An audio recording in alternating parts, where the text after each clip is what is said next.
Richard Branson, the man with the golden touch and the billionaire smile.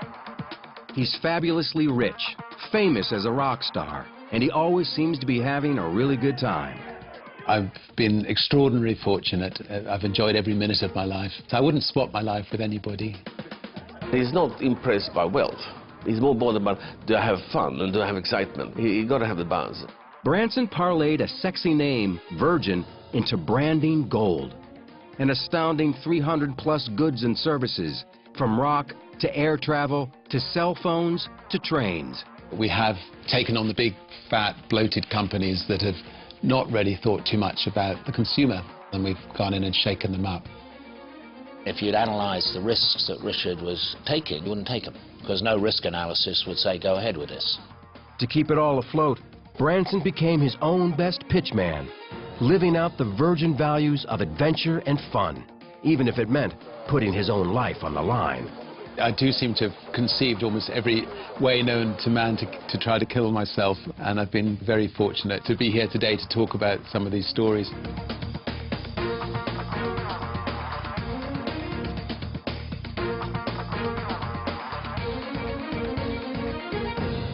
If such a title actually existed, Richard Branson might really be the most interesting man in the world.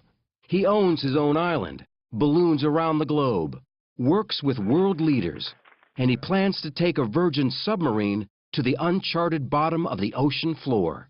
His riskiest adventure yet. You only live once, and we accept that there are risks attached to doing something that mankind hasn't done before, but we go there with our eyes open. Branson has spent much of his life on the high wire of entrepreneurial risk. He has amassed a personal fortune of more than $4 billion. Can't be bad. I've never been interested in making money. I mean, it's easy to say, I suppose people might say, when you have made money, but I've just been interested in creating things, and creating things that I could be proud of, and you know, having a lot of fun creating things. Richard Charles Nicholas Branson was born on July 18, 1950, to middle-class parents on the outskirts of London. His father was a barrister. His mother was a former flight attendant. Severely dyslexic, he could barely read by the age of 8 and was hopelessly lost with numbers. School was painful. You know, I'd look at a blackboard and wouldn't be able to understand anything that was going on. Interestingly, if you look at the history of dyslexics, they often exceed quite exceptionally because they concentrate on the areas that they're good at. It certainly taught me the art of delegation from quite a young age. Nick Powell was Branson's closest friend and future business partner. I always thought with Richard that he was going to make an impact on the world. You could tell from a relatively early age that he had qualities that were not common amongst all the other friends that we had. We used to play dare, sitting on either side of the white line, and it was the last one to move when the car came down the road. Richard always won the games of dare. But Branson had a strong entrepreneurial streak. When he was 13, he tried growing Christmas trees for sale. He tried breeding parakeets. At 15, he decided to launch a national student newspaper. I worked out of a phone box at my school, ringing up Coca-Cola, ringing up people to try to write for the magazine, ringing up Barclays Bank to try to get them to advertise. There'd be queues of people outside the phone box as I was shoving more money into the phone. The magazine Student was an instant hit, with a circulation of 50,000. Graham Boynton reports on the travel industry for the London Telegraph and has been covering Branson since the 1980s. Although he was a child of the 60s, he was always slightly awkward. So I think what happened was that business gave him a vocabulary, a raison d'etre, and he went from there. In 1970, Branson started a mail-order discount record company that he hoped would raise money for the magazine. The first order of business was coming up with a name. Somebody suggested slip disc records. We had the old vinyl disc which kept on slipping. Somebody else laughed, why not Virgin? We're all virgins, and hysterical laughter all around. And I suddenly thought, I am Virgin at business. I might be Virgin at other things as well, and why not Virgin? A postal strike in 1971 nearly deflowered the mail-order record business. So Branson decided to open a record store, one with headphones and water pillows that catered to a younger generation. Simon Draper, Branson's cousin, was his first record buyer and the future head of Virgin Records. Everyone was paid the same. So there was just a kind of a feeling that no one should be earning any more money than anyone else. But if you stop to think about it, it was actually convenient to have everyone paid the same because it could pay everyone less. Some of the people who worked for Richard in the record shops in Notting Hill, they used to steal the records out of the shops, and they were absolutely amazed when Richard fired them for stealing. He was wired to be a businessman from day one. 5 months after opening the Virgin store, Branson was suddenly arrested for tax evasion. He was discounting his records in part because he had figured out a way to get around a 33% record tax. He spent a night in jail, and his parents had to put up their home to get him out. He thought that the part of life's game was to avoid paying tax. And I think that must have come as a huge shock to Richard. He was extremely upset. But he behaved impeccably. He carried the can, so no one else had any penalties. I had managed to avoid a criminal offence by paying what the customs and excise needed, and we expanded our record shops very quickly so we could get the turnover in order to pay off the debt. Since then, I've made sure that we've done everything ethically and without worry that someone's going to come knocking on our door. To pay off a $150,000 fine and avoid going to court and possibly prison, Branson rolled the dice on some new ventures, including a recording studio and a new record label, which he launched with his cousin Simon Draper. Their first signing was an unknown folkie named Mike Oldfield with an odd instrumental album called Tubular Bells. We're asking each other to take a punt at what we thought it was going to sell. And I seem to think that I thought it would sell 20,000 copies, which seemed a lot to me at the time. But millions later, it's a very different story. 16 million, to be precise. Overnight, the record put Virgin on the map and made Richard Branson, not yet 23, a millionaire. Branson poured his profits into new artists and ventures, but his willingness to reinvest all his winnings unnerved his partners. Nick Powell put up so much resistance that Branson bought him out. I didn't believe we had enough cash flow to sustain the expansion of the company, and I was wrong. I'm willing to double down, maybe more than I recommend to other people. But there have been occasions where I've got my wife to sign this bit of paper and she hasn't realized that the house has been put on the line for the next business venture.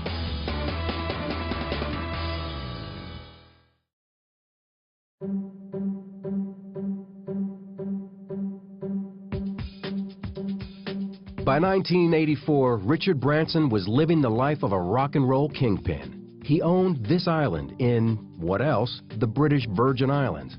And Virgin Records was one of the most successful independent labels in the world. The Sex Pistols, Simple Minds, Human League, Culture Club were all million-selling acts. Branson was flush with cash and looking for ways to spend it. Out of the blue, an insurance lawyer named Randolph Fields called and asked Branson to back him on a transatlantic airline. Simon Draper, and my other poor partners would be tearing their hair out because, suddenly, I was saying, I hate traveling on other people's airlines and we can do it better. My shares, which I owned at that time 15% of the whole Virgin Group, were becoming pretty valuable. So I was appalled, and I said, this is the beginning of the end of our relationship. Branson launched his airline with a single used 747 that he leased from Boeing. The guy from Boeing said, what did you say the name of your company was? I said, well, Virgin. We're the people who brought you the Sex Pistols, the Rolling Stones. He just slightly jokingly said, well, with a name like that, we hope your airline will go the whole way, we'll give it a go. After buying Fields out of the partnership, Branson decided to offer an upgraded mix of economy and business class fares, with a big emphasis on non-stop fun. Virgin's inaugural flight from London to New York set the tone. Let me tell you, it was a bacchanalian orgy. I mean, it was wild, there was drinking, there were topless models on the plane. It was a hell of a party, and Richard led from the front. David Tate, the first person Branson hired, was an executive with Virgin Atlantic. When the door to the airplane opened at Newark, it was kind of like a champagne cork coming out of a bottle, because to this day I think there was still a record number of champagne bottles drunk on that flight over. With just one plane and one route, Branson's first problem was promotion. He didn't have the advertising budget to compete with British Airways and the other giant carriers. So he took matters into his own hands, embarking on a series of breathless ballooning and boating adventures that would quickly turn Virgin Airlines into a household name. The beginning of a great adventure. His 1987 flight across the Atlantic fascinated world media for weeks. 5 people had died in earlier attempts.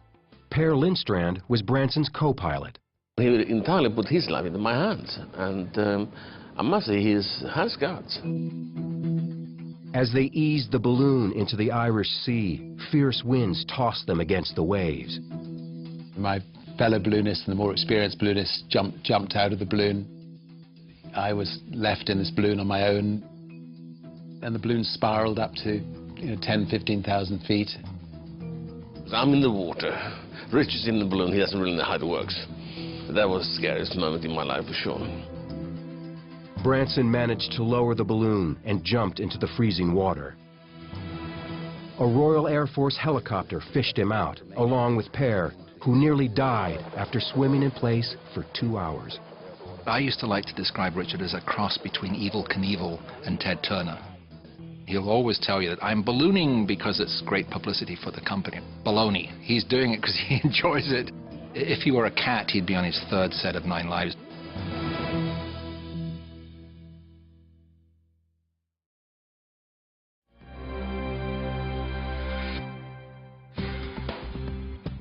By the end of 1989, Richard Branson's world was expanding on all fronts. He married his longtime partner, Joan Templeman, in a ceremony on Necker Island.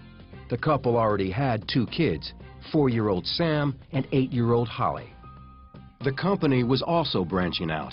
Branson had taken the Virgin Group public in 1986 with an IPO that generated more than $56 million. I don't think going public will make that big a difference to the way we conduct our business. That turned out to be wrong. It did make a difference. Branson chafed at being accountable to an outside board and bought back Virgin after 2 years. He now presided over a small but precarious empire with a growing airline that was in constant danger of going under. And worse, British Airways was determined to crush its upstart rival. The rivalry between British Airways and Virgin Atlantic has always puzzled me. I think it was down to British establishment seeing this young upstart with long hair, sort of reckless, motor mouth airline entrepreneur, and it really cheesed them off. So much so that in 1991, British Airways launched what the press called the Dirty Tricks campaign. They had teams of people behind closed doors, illegally accessing our computer information, ringing our passengers, pretending to be from Virgin Atlantic, saying we had flights that were cancelled and switching them onto British Airways. They had people going through my rubbish bins, going through the rubbish bins of our clubs, trying to pick up any kind of dirt on us. They were placing stories in the press and so on and so on. Most damagingly, Branson was convinced that British Airways was stoking rumors that Virgin was insolvent and about to go under. Will Whitehorn is the former head of Virgin Galactic and has worked closely with Branson since 1987. Every day you take off, and if you've got empty seats, you've lost money. So if somebody can persuade passengers not to book with a certain airline because they think it's going to go bust, it will go bust. Branson was fighting to keep Virgin Atlantic alive, and once again, he put his life on the line to do it. He took off on another dangerous promotional balloon trip, this one over the Pacific. Watch your ears. Pressure rising. Pressure out to go. We've got to watch our ears. In the middle of the Pacific, we lost 2 full fuel tanks. And we didn't know we had enough fuel to make it. Do we have any chance?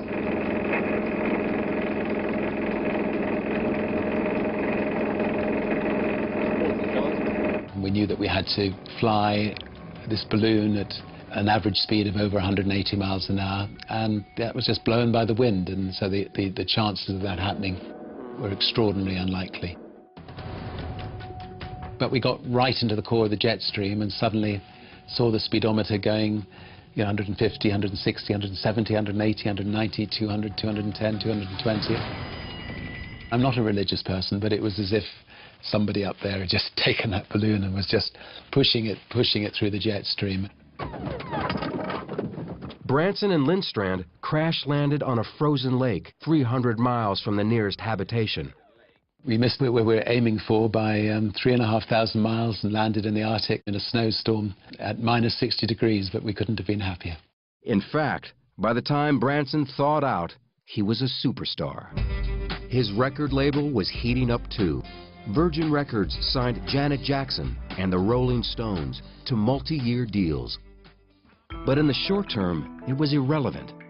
British Airways' Dirty Tricks campaign against Virgin Atlantic was making it impossible to get credit. To save the airline, Branson had to make the toughest call of his life. He decided to sell his beloved record company. Penny Pike served as his personal assistant for 31 years. Everyone was terribly shocked. I mean, Richard was more shocked than most people, that he cried and cried and cried. It was a bit like selling a child. I told the staff, burst into tears, ran down back towards my house with tears streaming down my face. You passed this sign that said, Branson sells for $1 billion. And I realized life wasn't that bad. He secured the future of Virgin Atlantic because he'd enough capital behind him after that to be able to look any competitor in the face and say, well, I can sit this out as long as you can. People said at the time we were mad to sell the record company to put the money into an airline. As it turns out, of course, the record industry's collapsed and the airline industry hasn't done too badly for us. 1 month after the $1 billion label deal, Branson sued British Airways for libel. The airline settled out of court and paid Branson a record $1.1 million. We won the biggest libel damages of any libel case, and they had to make a public apology. Who's flying on Virgin? Oh, Richard Branson was elated. That day was probably one of the great days of his business career. He'd done it. He'd stomped on the mighty British Airways. That night, he was on the phone to various people, and he had this real determination in his voice that this was the moment, that he was going to make Virgin Atlantic a global success, and he was going to take this company and grow it around the world.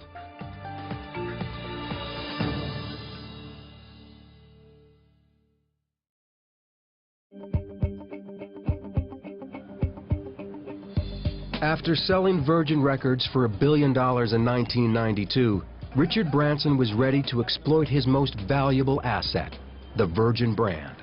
We suddenly realized, we actually have, something which is something we've got to protect and we've got to nurture. The brand is ultimately what Virgin's all about.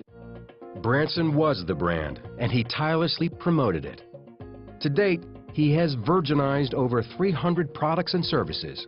I think generally if you can create something you can be proud of, it's likely to be successful. I wasn't thinking, right, let's just take this brand into lots of different areas. I just felt, we can do better in health clubs, we can do better in mobile phone business. Some ventures, like Virgin Brides and Virgin Cola, fizzled quickly. Then the brand stumbled with Virgin Trains. The acquisition came with a dilapidated infrastructure, and it took years to get the trains to run on time. But some endeavors have been breathtaking in their success. In 1999, Branson struck pay dirt. He partnered with service providers to launch Virgin Mobile. They supplied the network. He supplied the marketing and name, and the innovative idea of letting customers pay as they go.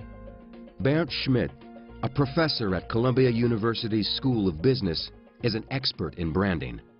The value of a brand is really in the intangibles, because customers are not just buying products, they're not just buying functionality, they're also buying an image, they're buying a lifestyle, they're buying an experience. He stands for certain things, he stands for service, for customer experience, for innovation, for fun. Branson was now business royalty and was honored in 1999 by his country's royalty. He was knighted by the Queen as a millennium icon for his contribution to commerce. Becoming Sir Richard did nothing to slow him down. 5 years later, he took Virgin Mobile public with an IPO that he said valued the company at $1.5 billion. Branson made each of his new ventures an independent company so that no single failure could bring the empire down. Nevertheless, analysts have regularly questioned the value of the Virgin Group, which is still privately held. The headlines would be, when's Branson's balloon going to burst? And every time we started something new, he's stretching the brand too thin. And sometimes they weren't far off the truth. The Virgin Group continued to spin off new ventures. And in 2004, Branson announced one of his most imaginative. He was going to take people into outer space, beginning with his own mother. I think we're within about 18 months of going up into space and then starting a whole new era of commercial spaceship travel. Hopefully hundreds, if not thousands, of people will be able to have the chance to become astronauts and go into space. It's a huge risk. It's rather like putting your name, your brand on a Formula One race car. It's great when it's winning, but if it ends up wrapped around a concrete pole somewhere, then it has a lot of downside. Branson stretched the Virgin brand even farther in 2006. With his own airline spewing tons of CO2 into the atmosphere, he pledged to spend all profits from his transportation companies over the next 10 years, an estimated $3 billion, to fund research for an eco-friendly biofuel. He also launched the Council of Elders, a crisis intervention dream team led by Nelson Mandela. I'd reached the age of 55. I'd made good money, so I could pick up the phone to pretty well anybody and cut through and get things done. Suddenly I was in a position where I could maybe make a difference in the world. Critics have scoffed at the new socially minded Branson and point to the offshore tax shelters he has used for decades to protect his wealth. I don't think Richard's any different to the other very, very wealthy businessmen who've got armies of accountants and lawyers telling them, where to put their money, where to hide their money. Is he the people's entrepreneur? Only up to a point. Branson hasn't been able to safeguard all of his assets. Virgin America had a rough time getting off the ground and lost nearly $400 million before beginning to turn a profit in the third quarter of 2010. And escalating fuel costs have prompted Branson to hire a German bank to assess the value of Virgin Atlantic as a first step towards selling a portion of his shares. As he heads into his 60s, it's been a long and thrilling journey for the Virgin King. Branson's made his own luck. I think he's been very, very good at it. So it's not just a golden touch. I think he's worked for it. Of course he's driven by money, but he's not impressed by wealth. He's more bothered about, do I have fun and do I have excitement? You've got to have the balance. I've been extraordinarily fortunate. I've enjoyed every minute of my life. Going forward, most of my time will be spent on setting up not-for-profit enterprises and seeing them, tackling some of the big problems in the world. But at the same time, we will still have wonderful adventures, go to space, go to the bottom of the oceans, and still push ourselves and challenge my children and challenge the people around me and have a blast.